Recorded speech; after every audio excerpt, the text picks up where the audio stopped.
السلام علیکم۔ حیدر بھائی آپ کی خدمت میں حاضر ہے۔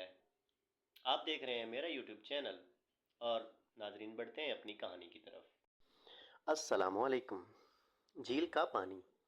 ایک دفعہ کا ذکر ہے کہ کسی گاؤں میں دو میاں بیوی رہا کرتے تھے۔ ان کا نام مظہر اور رخسانہ تھا۔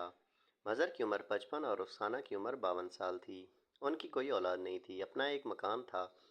ان کے گاؤں کے ساتھ ہی ایک جنگل تھا جہاں سے مظہر لکڑیاں کاٹ کر اپنا اور اپنی بیوی کا پیٹ پالتا تھا۔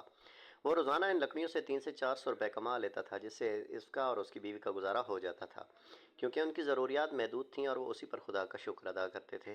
وہیں دوستو، جنگل کے ساتھ ایک ندی بہتی تھی۔ ایک دفعہ لکڑیاں کاٹتے وقت مظہر کو پیاس لگی تو وہ اس ندی سے پانی پینے کے لیے گیا۔ جیسے ہی اس نے ندی سے پانی کا ایک گھونٹ بھرا تو اس نے خود میں تبدیلی محسوس کی۔ جیسے ہی وہ خود کو دیکھتا ہے تو حیران ہو جاتا ہے، کیونکہ وہ جوان ہو چکا ہوتا ہے۔ اس کے بعد وہ بھاگا بھاگا اپنے گھر آتا ہے اور یہ ساری صورتحال اپنی بیوی کو بتاتا ہے، جو خود بھی اسے دیکھ کر حیران ہو جاتی ہے۔ اس کے بعد مظہر اپنی بیوی کو کہتا ہے کہ تم بھی جاؤ اور ندی سے پانی کا ایک گھونٹ پیو، اور یاد رکھنا کہ ایک گھونٹ سے زیادہ پانی نہیں پینا۔ لیکن اس کی بیوی اس کی بات نہیں مانتی اور بھاگی بھاگی اس ندی پر پہنچ جاتی ہے۔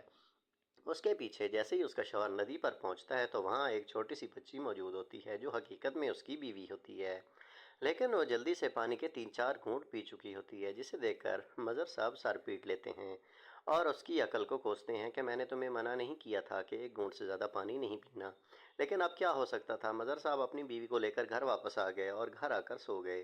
اتنے میں ان کی آنکھ کھل گئی تو دونوں اپنی اصلی حالت میں اپنے گھر میں موجود تھے۔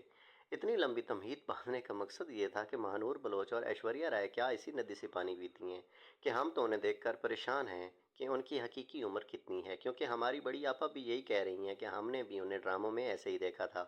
امی جان بھی یہی کہتی ہیں کہ ہم نے بھی ان کو ڈراموں میں ایسے ہی دیکھا۔ ہماری دادی اماں تو اس دنیا سے چلی گئیں، اگر وہ زندہ ہوتی تو ہو سکتا ہے وہ بھی یہی کہتی کہ انہوں نے بھی مہانور کو ایسے ہی دیکھا تھا۔